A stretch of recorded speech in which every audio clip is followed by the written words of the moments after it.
सो hi everyone, स्वागत है फिर से आप सभी के आपके अपने चैनल सरकारी अपडेट पॉइंट में। दोस्तों, अगर आप बिहार राज्य के स्थायी निवासी हैं तो आज का यह वीडियो आप सभी के लिए बहुत ही ज़्यादा इंपॉर्टेंट होने वाली है, क्योंकि बात करें फ्रेंड्स तो बिहार में जिला स्तर पे नई भर्ती निकल करके आ चुकी है। जहां पे बात करें फ्रेंड्स तो यहाँ पे आपको किसी भी तरीके का रिटन एग्जामिनेशन वगैरह देखने को नहीं मिलेगा, बल्कि यहाँ पे आपको पूरी तरीके से यह आपकी बिना परीक्षा वाली आपको सीधी भर्ती होने वाली है। और सबसे बड़ी बात है दोस्तों कि इस भर्ती में अगर आपके पास हायर एजुकेशन क्वालिफिकेशंस नहीं भी है तो भी आप इस फॉर्म के लिए अप्लाई कर सकते हैं। बट देखें यहाँ पे तो अगर आपने केवल 10वीं पास कर लिया तो आप सभी लोग इस फॉर्म के लिए एलिजिबल हो जाते हैं और आप सभी लोग इस फॉर्म के लिए भर सकते हैं। सो फ्रेंड्स, बात करें तो इसमें फॉर्म भरना स्टार्टिंग हो चुका है और इसकी जो लास्ट डेट है आपको 3 अगस्त 2026 तक आपको देखने को मिल जाएगी।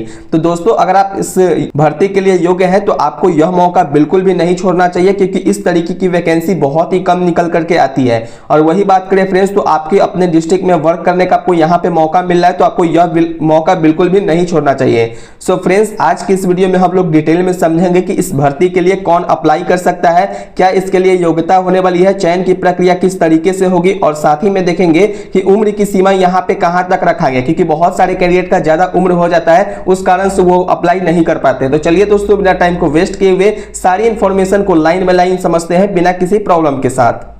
सो फ्रेंड्स, जैसा कि आप सभी लोग स्क्रीन पे देख रहे होंगे, सबसे पहले देखें तो इस भर्ती के लिए क्या यहाँ पे एलिजिबिलिटी क्राइटेरिया वगैरह होगी, इस पे थोड़ा चर्चा कर लेते हैं। दोस्तों, यह जो आपकी वैकेंसी है बिहार में परिचारक, यानी कि आप एक तरीके से इसको बोल सकते हैं चपरासी या फिर प्यून भी बोल सकते हैं, क्योंकि परिचारक चपरासी या प्यून को कहा जाता है। सबसे पहले देखिए फ्रेंड्स, तो इस भर्ती में आपको अप्लाई करने के लिए जो कम से कम जो यहाँ पे एज लिमिट बताया गया हुआ 18 वर्ष कंप्लीटली आपके पास होना चाहिए। अगर आपकी एज 18 साल कंप्लीटली नहीं है तो आप इस फॉर्म के लिए अप्लाई नहीं कर सकते। बहुत सारे फ्रेशर्स कैंडिडेट होते हैं जो केवल 10वीं पास करते हैं और आगे की पढ़ाई नहीं कर पाते हैं, तो उनके लिए यह मौका बहुत ही ज्यादा इंपॉर्टेंट होगा, क्योंकि यहाँ पे केवल अगर अपने 18 साल की एज हो और क्लास 10वीं अगर आपने पास कर लिया है किसी भी मान्यता प्राप्त बोर्ड से, यानी कि अगर आपने बिहार बोर्ड से पास किया हो, सीबीएसई बोर्ड से पास किया हो या फिर आईसीएसई बोर्ड से पास किया हो, तो आप सभी कैंडिडेट इस फॉर्म के लिए एलिजिबल हो जाते हैं। साथ ही में देखिए फ्रेंड्स, तो इस भर्ती में आपको अप्लाई करने के लिए आपको जो अपना जिला है उसमें नियोजनालय में जाकर के एनसीएस पोर्टल पे आपको यहाँ पे रजिस्ट्रेशन करवाना अनिवार्य होगा। विदाउट अगर आपने नियोजनालय में एनसीसीएस जो पोर्टल है उस पर रजिस्टर नहीं करते तो आप विदाउट यहाँ पे अप्लाई नहीं कर पाएंगे।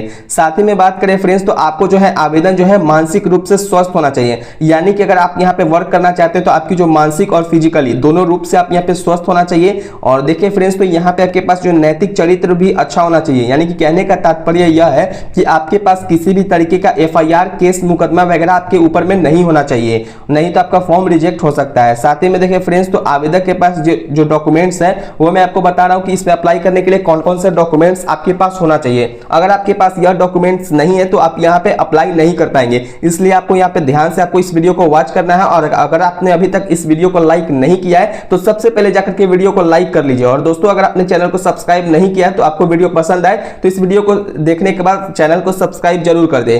सो फ्रेंड्स, देखिए कि इसमें कौन कौन से डॉक्यूमेंट्स आपको लगने वाले हैं। तो सबसे पहले आपके पास यहाँ पे आधार कार्ड होना चाहिए और क्लास 10वीं का आपके पास मार्कशीट होना चाहिए। मार्कशीट जैसे कि आपने 10वीं पास किया हो तो उसका एक सर्टिफिकेट आपको मिलता है जिस पे वो लिखा हुआ रहता है कि कितना मार्क्स आपको किस सब्जेक्ट में है, तो वो वाला आपके पास सर्टिफिकेट होनी चाहिए। फिर उसके बाद यहाँ पे आपको निवास प्रमाण पत्र होना चाहिए। निवास प्रमाण पत्र कहने का मतलब है कि आपको बिहार राज्य का निवासी है या फिर नहीं है, उससे यह पता चलता है, इसलिए आपके पास निवास प्रमाण पत्र होना बहुत ही ज्यादा इंपॉर्टेंट है।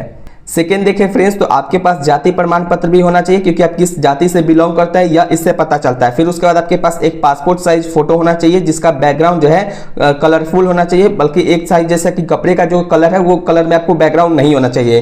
फिर एक आपको यहाँ पे सिग्नेचर वगैरह चाहिए। फिर आपको यहाँ पे एक मोबाइल नंबर लगने वाली है। दोस्तों, अगर देखें तो इसमें आप किस तरीके से आपको यहाँ पे अप्लाई कर सकते हैं और कैसे आप रजिस्टर कर सकते हैं एनसीएस पोर्टल पे। तो सबसे पहले देखिए फ्रेंड्स, तो आपको जो है रजिस्टर करने के लिए जो ऑफिशियल साइट है उसके ऊपर में आपको जाना पड़ेगा, या फिर आप जाकर के जॉब सीकर्स में जब ऑप्शन पे आप वहां पे देखेंगे तो अधिकारी की वेबसाइट है, वहां पे जाकर के आप रजिस्टर करने का आपको ऑप्शन दिख जाएगा। वहां पे जाकर के आप रजिस्ट्रेशन फॉर्म को खुद से आप भर करके आप वहां पे डायरेक्टली आप वहां पे जानकारी को भर करके आप जमा कर सकते हैं। साथ ही में देखिए फ्रेंड्स, तो आपको सबमिट का ऑप्शन दिखेगा, तो यह आप खुद से भी ऑनलाइन कर सकते हैं। बट आपको यहाँ पे अप्लाई करने में प्रॉब्लम आती है, यानी कि अगर आपको यहाँ पे एनसीएस पोर्टल पर अगर आपको रजिस्टर करने नहीं आता तो डायरेक्टली आप हमसे कॉन्टैक्ट करके एनसीएस पोर्टल पर अपना रजिस्टर करवा सकते हैं डॉक्यूमेंट्स देकर के। उसके बाद डायरेक्टली आपको यहाँ पे फॉर्म जो है ऑफलाइन तरीके से भरा रहा है, यानी कि बहुत सारे फॉर्म जो होता है कि ऑनलाइन तरीके से भराता है, बट इसमें क्या है कि आपको ऑफलाइन तरीके से फॉर्म को भर सकते हैं।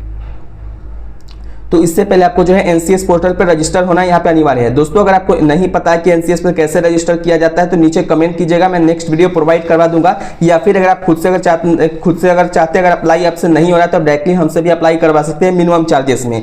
जैसे कि फ्रेंड्स बात करके आप कैसे अप्लाई करवा सकते हैं, तो इसके लिए मैं अपना एक व्हाट्सअप नंबर जारी किया है, जो कि व्हाट्सअप नंबर है मेरा 7761046831। दोस्तों ये हमारा व्हाट्सअप नंबर है। अगर आप खुद से अप्लाई नहीं कर पाते तो आप डायरेक्टली हमसे भी अप्लाई करवा सकते हैं, बट इसके लिए आपको कुछ पेमेंट करना पड़ेगा, यानी कि आपको इसके लिए कुछ चार्जेस आपको देना पड़ेगा। इसके बाद ही मैं आपको यहाँ पे अप्लाई करके दे दूंगा। और साथ ही में फ्रेंड्स देखें तो इस भर्ती में आप किस तरीके से अप्लाई कर सकते हो, किस तरीके से फॉर्म को भर सकते हैं। तो इसके लिए फ्रेंड्स अगर देखें तो सबसे पहले आपको यहाँ पे एक फॉर्म आपको मिलेगा, उसमें आपको अप्लाई फॉर्म को भर करके जो भी डॉक्यूमेंट्स है उसको अटैच करना है। जैसे क्लास 10 का मार्कशीट है, स्वयं प्रमाणित पत्र होता है, उन सभी को फॉर्म को भर करके आपको खुद से हैंड रिटन में फॉर्म को भरना है। उसके बाद आप डायरेक्टली जा करके आवेदन पत्र को 3 अगस्त, ध्यान से सुनना है, 3 अगस्त 2026 के संध्या 5 बजे तक जो है आवेदन के साथ सभी जो प्रमाण पत्र होगा उसकी जो फोटोकॉपी है जिला नियोजनालय पूर्वी चंपारण है मोतिहारी के कार्यालय जो स्थापना है वहां पे आपको जाकर के जमा करना पड़ेगा। सो फ्रेंड्स जैसा कि आप सभी लोग देख रहे होंगे तो यह जो आपकी फॉर्म है application for the post of attenders की पोस्ट है, जिसके लिए जिला नियोजनालय पूर्वी चंपारण मोतिहारी बिहार पिन नंबर इतना के लिए यह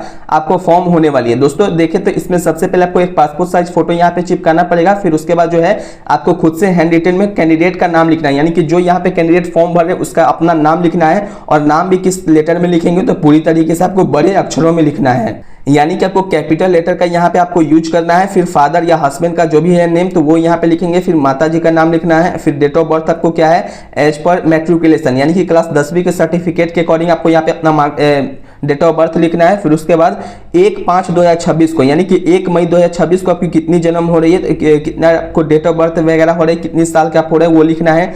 फिर आपको यहाँ पे आपको मेल या फीमेल वो लिखना है। फिर मार्शियल स्टेटस क्या है, अगर मैरिड है तो मैरिड लिखेंगे, अगर अनमैरिड है तो यहाँ पे आपको अनमैरिड लिखना है। नेशनलिटी में आपको इंडियन लिखना है। आधार नंबर आपको यहाँ पे मैंडेटरी है तो आधार नंबर यहाँ पे लगाएंगे। अगर आपके पास एक्सपीरियंस वगैरह है तो एक्सपीरियंस लगाएंगे, अन्यथा आप इसको छोड़ भी सकते हैं। फिर नेक्स्ट अगर देखें तो लोकल एम्प्लॉयमेंट एक्सचेंज नंबर लिखना है। तो दोस्तों अब ये क्या होता है लोकल एम्प्लॉयमेंट एक्सचेंज नंबर, तो आपको जहां पे नियोजनालय में जहां पे रजिस्टर करेंगे तो वहां पे आपको एक रजिस्ट्रेशन नंबर मिलता है, उसको आपको यहाँ पे भरना पड़ेगा। तो जो मैंने आपको बताया है प्रोसेस आप उस तरीके से भी कर सकते हैं या फिर आप हमसे भी करवा सकते हैं। सो फ्रेंड्स बात करें अगर आपके पास कोई FIR है या क्रिमिनल केस वगैरह है तो आपको यहाँ पे रजिस्टर करना पड़ेगा। फिर उसके बाद यहाँ पे आपको एक परमानेंट एड्रेस आपको यहाँ पे देना है। और परमानेंट एड्रेस के बाद जो आपको पास कोरेस्पोंडेंस जो एड्रेस है वगैरह है तो आप सेम यहाँ पे लिख सकते हैं, अगर अलग है तो आप अलग लिख सकते हैं। एजुकेशन क्वालिफिकेशन आपकी कहाँ तक है वो आपको यहाँ पे लिखना पड़ेगा। जैसे कि कोई यहाँ पे अगर 10वीं मिनिमम तो 10वीं मांगा गया तो 10वीं किस यूनिवर्सिटी या बोर्ड से पास किए वो लिखना है।